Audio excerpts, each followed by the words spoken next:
அதாவது இந்த உலகத்துல நம்ம ஜாலியா இருக்கணும் அப்படின்னு நினைக்கிறாங்க. உண்மையிலே ஜாலியா இருக்க முடியுமா? அப்படிங்கிறது தான் கேள்விக்குறி. ஏன்னா, அவ்வளோ கொடூர குற்றங்கள் நடக்குது. எவ்வளோ இப்போ பாலஸ்தீனத்தில ஆயிரக்கணக்கான பேர் சாவுறாங்க போர்கள்ல. இது எல்லாம் நம்ம கேட்டுக்கிட்டு இருக்கிறோம். இதுக்கு மத்தியில தான் நம்ம வாழ்ந்துட்டு இருக்கோம். இதுக்கு மத்தியில நம்ம எப்படி ஜாலியா வாழ்றோம்? ஒரு போர்க்களம், இது போர்க்களத்தில வாழ்ந்துட்டு இருக்கோம். அப்படிங்கும்போது இது ஒரு போர்க்களம் தான்.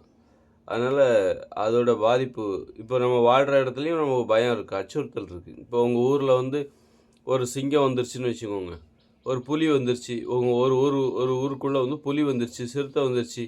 அந்த ஊரில் உள்ளவங்க எப்படி ஜாலியாக இருக்க முடியும்? எப்போ வேணாலும் அந்த புலி உங்களை அடித்து கொல்றதுக்கு வாய்ப்பு இருக்குது, யாரை வேணாலும் அடிக்கலாம்.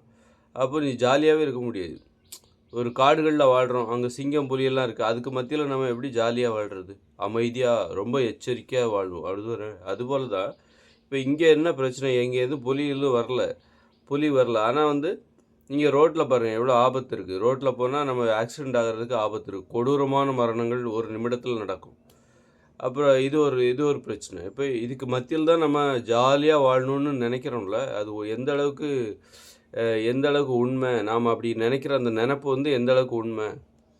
ஜாலியாக வாழணுன்னா அதற்குன்னு ஒரு உலகம் இருக்குது. சும்மா எல்லா இடத்துலையுமே ஜாலியாக வாழ்ந்துட்டு இருக்க முடியும். ஒரு போர்க்களத்தில் இப்போ இங்கே ஒரு போர் நடந்துகிட்ருக்கு. இப்போ தமிழீழத்தில் அவ்வளோ குற்றங்கள் நடந்துகிட்ருக்கு. எவ்வளோ போர் அந்த தமிழீழ மக்களை அழித்தாங்க. அந்த இடத்துல போய் ஜாலியாக வாழணும்னு நீ நினைக்க முடியுமா? அந்த தமிழீழ மக்கள் அவ்வளோ பேர் இறந்து போனாங்க. அந்த ஈழ மண்ணில் போய் நீ ஜாலியாக வாழணும்னு நினைக்க முடியுமா? அப்போ ஜாலியாக வாழணுன்னா அந்த மண்ணில் ஒரு அமைதி ஏற்படணும். அப்போ சரி, ஈழ மண்ணில் பொதுவாக எல்லாருமே இப்போ போக்குவரத்து வாகனங்களால் வருஷத்துக்கு 10 லட்சம் பேர் சாகுறாங்க. அப்போ 10 லட்சம் பேருக்கு உடல் ஊனமடையுது. அப்போ இதுக்கு அப்போ பார்த்தீங்கன்னா நோயால் 70 வயசுலேயே செத்து போகிறாங்க. 70 வயசில் 120 வருஷம் வாழ வேண்டிய அந்த மனிதர்கள் நோயால் 70 வயசில் செத்து போகிறாங்க. அப்போ இதுக்கு மத்தியில் தான் நம்ம ஜாலியாக வாழணும் அப்படின்னு நாம் நினைக்கிறது எந்த அளவுக்கு உண்மை? அப்போ இந்த இந்த இந்த விஷயங்களுக்கெல்லாம் முடிவு கட்டுறது தான். நமக்கு ஜாலியான வாழ்க்கைங்கிறது என்ன தெரியுமா? இந்த மாதிரியான விஷயங்களை நோக்கி போராடுறது தான். போரிடுறது. இப்போ ஒரு போர் வீரனுக்கு எது ஜாலி? போரிடுறது தான் எனக்கு ஜாலி. அப்போ நம்ம ஜாலியான வாழ்க்கைன்னு எதை நினைக்கிறோம் அப்படின்னா, இங்கே மக்கள் அப்படியே ஜாலியாக இருக்கணும் அப்படின்னு சொல்லிட்டு இவங்க எதை நினைக்கிறாங்க அப்படின்னா, இந்த கடமையை நினைக்காம, கடமை தான் அவனுக்கு ஜாலியாக இருக்க முடியும். ஒரு மருத்துவருக்கு அந்த மருத்துவம் தான் ஜாலியாக இருக்கணும் இந்த உலகத்தில் சொல்லப்போனால். ஜாலியான அப்போ நீ ஜாலின்னு எதை நினைக்கிற? சும்மா ஜாலியாக எதை பற்றியும் கவலைப்படாமல், எந்த மக்களை பற்றியும் கவலைப்படாமல், நல்லா திங்கணும், தூங்கணும், டிவி பார்க்கணும், சினிமா பார்க்கணும், சீரியல் பார்க்கணும், இதுதான் ஜாலி அப்படின்னு நினைக்கிறது தான் தப்பு. ஒரு போர்க்களத்தில் போர் வீரனுக்கு ஜாலியை தரக்கூடியது, சந்தோஷத்தை தரக்கூடியது அந்த போராக தான் இருக்க முடியும். அதுபோல் இப்போ நம்ம ஒரு போர்க்களத்தில் வாழ்ந்துட்டுருக்கோம். இந்த இயந்திர அறிவியலும் 2040 முடியுது. 2040க்கு அப்புறம் இயற்கையோடு இணைந்த மனித வாழ்க்கை வருது. அதுதான் ஜாலி. வேறு மாதிரியான ஜாலி அங்கே வரப்போகுது. அங்கே போக்குவரத்து வாகனங்கள் கிடையாது, மின்சாரம் கிடையாது, தொழிற்சாலை கிடையாது, தொழிற்சாலை எதுவுமே கிடையாது. அந்த இடத்துல நாம் ஜாலியாக வாழ போகிறோங்கிறது. அங்கே ஆபத்துகள், குற்றங்கள் எதுவுமே கிடையாது.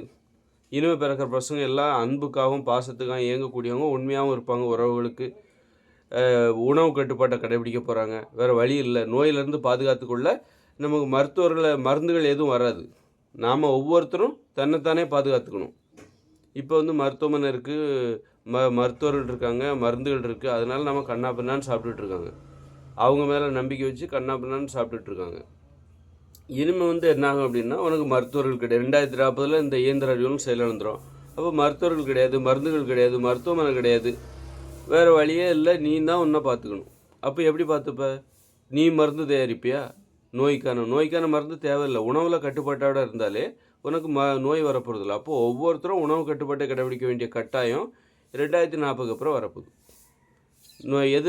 எப்படி உணவு கட்டுப்பாடு? நோயை தருகிற உணவுன்னு நான் எதை சொல்கிறேன் அப்படின்னு, அரிசி, கேழ்வரை, கோதுமை, மாமிசம், மீன், முட்டை, தயிர், மோர், பால், வெண்ணெய், நெய், இதெல்லாம் நோயை தருகிற உணவுகள். இதை சாப்பிட்டனால தான் மனிதர்களுக்கு நோய் வருது. தேன்லாம் சாப்பிட்டா நோய் வரும். அது தேனீக்களுக்கான உணவு, நம்ம உணவு கிடையாது. திருடக்கூடாது, நேர்மையாக இருக்கணும். உணவுலேயே நேர்மையாக இருக்கணும். அது தேனீக்களின் உணவை நாம் போய் திருடக்கூடாது. அது நமக்கு நல்லது தான் செய்யுது. மகரந்த சேர்க்கை அப்படி இப்படின்னு சொல்லி இந்த உலகத்துக்கே நல்லது தான் செஞ்சுக்கிட்டு இருக்குது தேனீக்கள். அதனால் தேன் சாப்பிடக்கூடாது. பால் கண்டுக்குட்டிக்கானது. நமக்கு தாய்ப்பால் ஒவ்வொரு தாயிட்ட இருந்தும் அந்த குழந்தைக்கு தேவையான பால் கொடுக்கப்படுகிறது. குழந்தை பருவத்தில் இருக்கும்போது மட்டும்தான், குழந்தையாக இருக்கும்போது மட்டும்தான் பால் சாப்பிடணும். இப்படிப்பட்ட உணவு கட்டுப்பாட்டை கடைபிடிப்பதன் மூலமாக என்ன சாப்பிட்டா நோய் வராது அப்படின்னா, காய்கறிகள், பழங்கள், கீரைகள், கிழங்குகள், பருப்புகள், கடலைகள், காளான், இலைத்தழைகள். இதுதான் மனிதர்கள் உண்ண வேண்டிய உணவு. இதை மட்டும் நீ சாப்பிடு, உப்பே சேர்த்துக்காத, நோயே வராது. அப்போது இந்த 2040க்கு அப்புறம் வரப்போகிற ஒரு உலகம் இருக்குல்ல, அங்கே நோய் கிடையாது. அப்போ நோயோடு நம்ம போராட வேண்டிய அவசியம் இல்லை. நோய் கிடையாது, வாகனங்கள் கிடையாது. வாகனங்களோட போராட வேண்டிய அவசியம் இல்லை. வாகனங்களால் 10 லட்சம் பேர் சாகிறாங்க, நோய்களால் பல கோடி பேர் சாகிறாங்க. அப்போ 2040 அப்புறம் நோயால் பல கோடி பேர் சாக மாட்டாங்க, வாகன விபத்துகளால் பல லட்சம் பேர் ஒவ்வொரு வருஷமும் சாக மாட்டாங்க. குற்றங்கள் நடக்காது. 2040 குற்றங்கள் நடக்காது. குற்ற உணர்ச்சியும் நோய்களுக்கு காரணம். உணவில் செய்கிற குற்றம் தான் நோய்களுக்கு காரணம். நீ தப்பான உணவு சாப்பிட்டா அது ஒரு குற்றம்.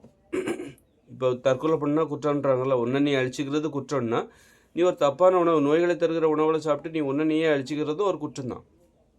அதனால் அது அந்த மாதிரி குற்றங்கள் எதுவும் அந்த குற்றங்கள் தான் பிற குற்றங்களுக்கு காரணம். திருட்டு, ஆடம்பரமாக வாடுறது, அடிமைப்படுத்துறது, உன்னுடைய ஆடம்பர வாழ்க்கைக்காக மனிதர்களை அடிமைப்படுத்தி நீ சோம்பேறியாக இருக்கிறது எல்லாமே குற்றம். திருட்டு, பணம்ங்கிற நடைமுறை காரணமாக தான் திருட்டு ரொம்ப ஊக்கம் பெறுகிறது. அப்படின்னா 2040 அப்புறம் பணம்ங்கிற நடைமுறையே கிடையாது. எல்லாம் தற்சார்பு வாழ்க்கை முறைக்கு வரப்போகிறோம். உனது தேவைகளை நீனே பூர்த்தி செய்து கொள். குடிசையில் தான் வாழப்போகிறோம். எளிமையாக திருட்டு பயமே இருக்காது. நல்லா கவனித்து பாருங்கள். ஒரு 40 வருஷத்துக்கு முன்னாடி எல்லாருடைய வீட்டையும் பூட்டிட்டு அந்த வீட்டு சாவியை மேலே தான் வைப்பாங்க. எல்லாத்துக்குமே தெரியும். யாரும் வந்து எடுக்க போகிறதில்ல, உள்ளே ஒன்றும் இருக்க போகிறதில்ல. பணக்காரராக ஆகும்போது தான் பணம் தான் சேர்த்து, அப்போ தான் வீட்டை பூட்டி வைக்கிறாங்க. பூட்டி வச்சாலும் உடச்சி எடுத்துகிட்டு போயிடுறாங்க. அதுவே வந்து 40 வருஷத்துக்கு முன்னாடி திருட்டு பயமே கிடையாது. எல்லோரும் அவங்க வீட்டு சாவியை வீட்டு மேலே தான் வைப்பாங்க. அந்த மாதிரி ஒரு இது இருந்தது. அப்போது எளிமையாக வாழ திருட்டு பயம்லாம் கிடையாது. ஒரு இதுக்கு வந்துடுவாங்க, உறவுக்கு தான் முக்கியத்துவம் கொடுப்பாங்க. அந்த சிந்தனையே வராது. அதனால் அந்த உலகத்தில் தான் உன்னுடைய நீ ஜாலியாக வாழணும்னு நினைக்கிறல, அந்த ஜாலிக்கான தன்மையே அங்கே தான் உனக்கு தெரியும். உண்மையான மகிழ்ச்சியான வாழ்க்கை, அதை வாழ்கிறதுக்காக தான் மனிதர்கள் இவ்வளோ தூரம் புறப்பட்டு வந்தாங்க. மனிதர்கள் அப்படி ஒரு வாழ்க்கை வாழ்வதற்காக தான் 2040 அந்த மாற்றம் அடைகிறது. இந்த 2040 அப்புறம் இயற்கையோடு இணைந்து மகிழ்ச்சியாக வாழணும்னு நினச்சாங்கல்ல, அந்த வாழ்க்கை, அப்படிப்பட்ட ஒரு வாழ்க்கைக்காக தான் மனிதர்கள் இவ்வளோ நாளும் புறப்பட்டு வந்தாங்க. அதனால் வந்து ஜாலியாக வாழணும். இங்கே இவ்வளோ கொடூரங்கள் நடந்துகிட்டு இருக்குது. ஏகப்பட்ட குற்றங்கள், பாலியல் வன்முறைகள், அப்புறம் வந்து அடிமைத்தனம். பெண்கள் வீட்டுக்கு வீட்டு அடிமைப்படுத்தப்பட்டிருக்காங்க. ஆண்கள் அந்த பெண்களுக்காக உழைப்பதற்காக பெண்களால் அடிமைப்படுத்தப்பட்டிருக்கிறார்கள். ஏகப்பட்ட அநீதி, உழைப்புக்கு ஏற்ற சம்பளம் கொடுக்காம அந்த முதலாளிகள் அத்தனை பேர் உழைப்பினாலும் வந்த பணத்தை இவன் எடுத்துகிட்டு போயிட்டு இவன் சொகுசாக வாழ்ந்துட்டுருக்கான். முதலாளி மட்டும் சொகுசாக வாழ்கிறான். அவன் நிறுவனத்தில் வேலை பார்க்குற தொழிலாளர்கள் வறுமையில் இருக்கான். காரணம், அவங்களோட உழைப்பினால் வந்த லாபத்தை இவன் எடுத்துகிட்டு போயிடுறான், அந்த முதலாளி எடுத்துகிட்டு போயிடுறான். இவ்வளோ அநியாயங்கள் நடந்துகிட்ருக்கு.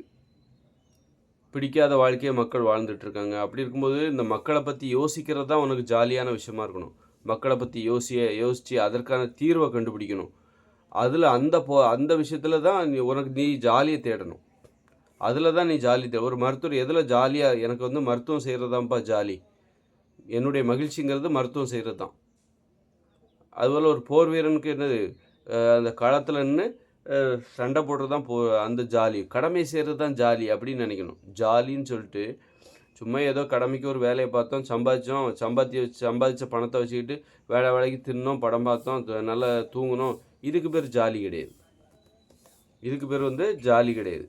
அதனால் வந்து இது கொஞ்சம் தான். ஆனால் நம்ம ஜாலி எது தெரியுமா? அதுக்காக வந்து நம்ம சம்பாதிச்ச பணத்தை வச்சு இந்த மாதிரிலாம் இருக்கக்கூடாதா, சினிமாலாம் பார்க்கக்கூடாதா, பாருங்கள். ஆனால் அதுவே உனக்கு பெருசாக அதில் தான் ஜாலி இருக்குதுன்னு நினைக்கக்கூடாது. நம்ம அப்படிப்பட்ட உலகத்தில் ஜாலியாக வாழணும் தான். ஆனால் அந்த மாதிரி உலகத்தில் நாம் இல்லை. கொஞ்சம் நம்ம வந்து அடுத்தடுத்து நம்ம ஆசையெல்லாம் அடுத்த தலைமுறையினர்கிட்ட தான் கொடுக்கணும். நமக்கு நிறைய நிறைவேறாத ஆசைகள்லாம் அடுத்தடுத்த தலைமுறையினர் பூர்த்தி பண்ணுவாங்க. இதுவே இன்னும் கடந்த காலங்களுக்கு போய் பாருங்கள். ஒரு 200-300 வருஷத்துக்கு முன்னாடி, 400 வருஷத்துக்கு முன்னாடி போரிட்டுக்கிட்டு இருந்தாங்க. வீட்டுக்கு ஒருத்தர் சண்டைக்கு வரணும், போரிட்டுக்கிட்டு இருந்தாங்க, சண்டை போட்டுட்டு இருந்தாங்க. இன்றைக்கி நம்ம பாதுகாப்பாக வாழ்கிறோம். நாம் யாரும் போரிடணும்னு யாரும் நம்மளை கட்டாயப்படுத்தலை. அப்போ அவங்களால வாழ முடியாத வாழ்க்கையை நாம் வாழ்கிறோம். நாமளால் வாழ முடியாத வாழ்க்கை இருக்குல்ல, அந்த ஜாலின்னு நீங்கள் எதை சொல்கிறீங்களோ அந்த ஜாலியான வாழ்க்கையை இனிமேல் எதிர்காலத்தில் வாழ்வாங்க. அவ்வளோதான். நம்மளால் வாழ முடியல. அது எதிர்காலத்தில் 2040 அப்புறம் இயற்கையோடு இணைந்த மனித வாழ்க்கை, எதிர்கால தலைமுறையினர் நாம் கூட அந்த வாழ்க்கையை பார்க்கலாம். அதனால் ஜாலியான வாழ்க்கைன்னா என்ன? கடமை செய்கிறது தான் முக்கியமான ஜாலி. இந்த உலகத்தில் நம்ம கடமை செய்யணும், நம்ம தொழிலை செய்யணும், நம்ம சேவை இந்த மக்களுக்கு ஏதாவது சேவை செய்யணும், மக்களுடைய துன்பங்களை அதில் நம்ம வந்து இன்பத்தை காண வேண்டும். இன்பத்தை காண வேண்டும். அது நல்லா புரிஞ்சுக்கணும். அதெல்லாம் டென்ஷன், அதெல்லாம் தேவையில்லாமல் அதெல்லாம் மண்டையில் போட்டு வைத்துக்கூடாது. நம்ம உண்டு நம்ம வேலை உண்டு போனோமா அப்படின்னு இருக்கவே கூடாது. அப்படின்னு இருந்து நீ ஒரு ஜாலியை தேடாத. அது உண்மையான ஜாலியே கிடையாது. ஒன்றை நீ ஏமாற்றிக்கிற அப்படின்னு அர்த்தம். அதனால் வந்து மற்றபடி நீ சம்பாதிக்கிற பணத்தை வச்சு ஏதோ படம் கடம் பார்த்தியா, சாப்பிட்டியா, அது வந்து ஒரு சின்னது தான், சின்ன பங்களிப்பு தான். ஆனால் உன்னுடைய கடமை மூலமாக நீ ஜாலியாக இருக்க பார்த்துக்கணும். உன் கடமை தான் உனக்கு சந்தோஷத்தை தரணும், மகிழ்ச்சியை தரணும். பெரும்பாலும் அர்த்தமுள்ள ஒரு வாழ்க்கையாக அப்போ தான் மாறும். கடமை தான் உன்னோட வாழ்க்கையை அர்த்தமுள்ளதாக மாற்றும் என்பதை நினைத்து கொள்ளுங்கள். அந்த அர்த்தமுள்ள வாழ்க்கைக்கு பேர் தான் ஜாலியான வாழ்க்கை. அர்த்தமே இல்லாத வாழ்க்கை வாழ்ந்துட்டு நான் ஜாலியாக வாழணும், எதை பற்றி அதெல்லாம் உலகத்தில் ஏதாவது நடக்குங்க, அதெல்லாம் போட்டு டென்ஷனு, நம்ம வேலையை பார்த்தோமா அப்படின்லாம் இருக்கவே கூடாது. அப்படின்னு இருந்துட்டா ஏமாற்றம் தான் மிஞ்சும். ஆனால் நம்ம மனசு எப்போவுமே உலகத்தை பற்றி யோசிச்சுட்டே இருக்கும். நல்லா பார்த்தீங்கன்னா போதும், நீங்கள் யோசிக்காமல் இருக்கணும், நீங்கள் அதை பற்றி கவனிக்காமல் இருக்கலாம். மனசு அதை விடவே விடாது. மனசு அதோட இயல்பு என்னென்னா எல்லாத்தையும் பற்றி சுற்றி இருக்கிற நடக்கிற எல்லா விஷயங்களும் கவனிச்சுக்கிட்டு அதை பற்றி கவலைப்பட்டுக்கிட்டு, அப்போ அதுக்கு பொருத்தமான ஒரு வாழ்க்கை வாழணும். மனதின் யோசனைக்கு, மனதின் செயல்பாட்டுக்கு பொருத்தமான ஒரு வாழ்க்கை வாழணும். அது யோசிக்குதுங்க, நாம் அதை பற்றி கவலைப்படக்கூடாது. இந்த மனசு உலகத்தை பற்றி கவலைப்படும், நாம் அதை பற்றி கவலைப்படக்கூடாது, அதை கண்டுக்கவே கூடாது அப்படின்னு போனால் நமக்கு தான் இழப்பு. ஒரு அர்த்தமில்லாத வாழ்க்கையை வாழ்ந்துட்டு போகிறோம் அப்படிங்கிறது தான் அதோட அர்த்தம்.